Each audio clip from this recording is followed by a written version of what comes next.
ठाणे शहरातील कोपरी आनंदनगर परिसरातील एका तरुणानं 23 डिसेंबर रोजी सायंकाळी 7:30च्या दरम्यान फेसबुकवर छत्रपती शिवाजी महाराजांच्या हिंदवी स्वराज्य स्थापनेसाठी धारातीर्थ पडलेल्या मावळा या शब्दाचा वापर करून तसेच शिवछत्रपतींचे विचार असा उल्लेख करून शिवभक्तांच्या भावना दुखावतील, सामाजिक अशांतता निर्माण होईल अशी चुकीची पोस्ट फेसबुकवर केली होती।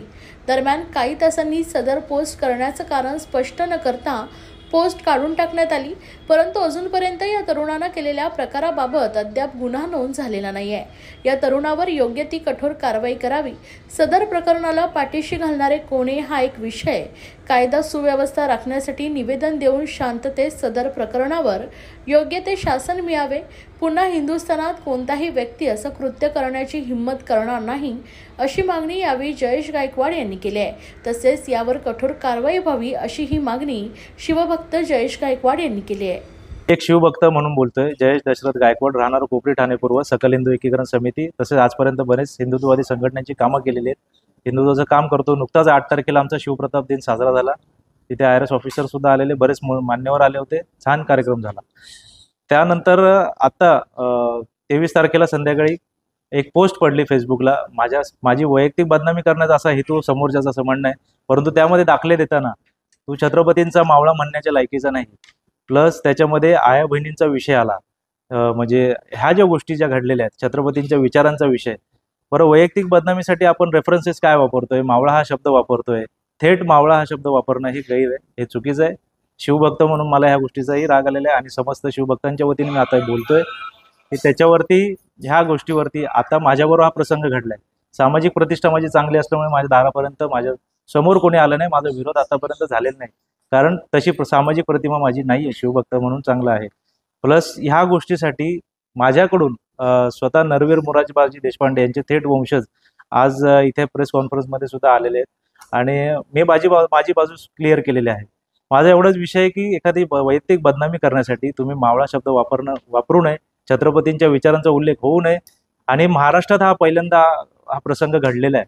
आता इतकी वर्ष मी काम करतोय, ही गोष्ट पहिल्यांदा घडलेली आहे, तर ह्या गोष्टी कुठेतरी वचक लागली पाहिजे, त्यासाठी आम्ही आज पत्रकार परिषद बोलवली होती। या संदर्भात तुम्ही कुठे कंप्लेंट केली?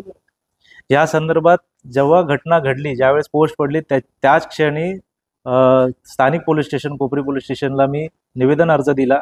घडलेला प्रकार, त्याच्या संबंधित जेवढ्या पण माझ्याकडे एव्हिडन्स आहेत, जी फेसबुकची पोस्ट, त्याचा स्क्रीनशॉट, ज्या गोष्टी आहेत त्या मी अर्जामध्ये जोडून त्या दिल्या होत्या, परंतु ती फक्त एक अर्ज घेण्यासाठी जवळजवळ 5-6 तास आम्हाला रात्रभर पोलीस स्टेशनच्या बाहेर ते इथे, म्हणजे त्याच्या समोर विषय झालेला आहे, त्या रोशन वाडकरच्या समोर विषय झालेला आहे, ते निवेदन घ्यायला सुद्धा पोलिसांनी उशीर केला। जर कारवाई करण्यात नाही आली तर तुमचं पुढचं पाऊल काय? आता कारवाई जर नाही झाली, याच्यावरती गंभीर गुन्हा दाखल नाही झाला, ह्या फेसबुक पोस्टवरती यांनी जी पोस्ट केली त्याच्यावरती सखोल चौकशी झाली पाहिजे आणि ती पोस्ट त्यांनी काही तासानंतर डिलीट पण केली।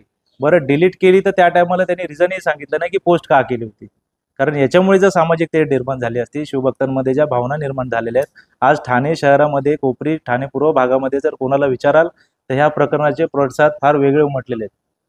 ह्याच्यामध्ये शिवभक्ताच्या भावना दुखावलेल्या आहेत। माझ्यासोबत जी काम करणारी जी शेकडो मुलं आहेत, आज त्यांच्याही मनात कुठेतरी एक दुःख आहे, त्यांच्या वतीने मी हाच विषय मांडतोय तुमच्यासमोर। जय शिवराय, माझं नाव नक्षत्र देशपांडे, मी नरवीर मोरारजी देशपांडे यांचा वंशज आणि आम्ही 9वी पिढी। संबंधित विषय जो जयेशदादांनी पण सांगितला आणि जो आताही पत्रकार परिषदेत झाला, तो जेव्हा आमच्यापर्यंत आला, जेव्हा मी आणि माझ्या घरच्यांनी ती फेसबुक पोस्ट वाचली, त्यावरनं ती कुठेतरी खटकली। म्हणजे खटकण्याचं कारण असं की बघा, तिची जर तुम्ही पोस्ट वाचली असेल ओव्हरऑल, तर त्याच्यात वैयक्तिक गोष्ट बिना कॉन्टेक्स्टची सांगितलेली। आता इथे जयेशदादांचं नाव आहे, जयेशदादा मोठे शिवभक्त आहेत आणि त्यांनी शिवकार्य म्हणजे बरेच ठिकाणी केले, हे मी सुद्धा बघितलं जेव्हापासून जयेशदादांना ओळखतो आणि आतापर्यंत मीही बघितलंय। त्या माणसाबद्दल किंवा असेल, आज जयेशदादांसोबत झालं, उद्या कुठल्याही शिवभक्ताबद्दल अशी बिना कॉन्टेक्स्टची कुठलीही पोस्ट फेसबुकच्या माध्यमातून किंवा काही की, तर ही चुकीची वाटते कुठेतरी आणि मनाला खटकते की बाबा शिवभक्तांवरती असं कसं करू शकता।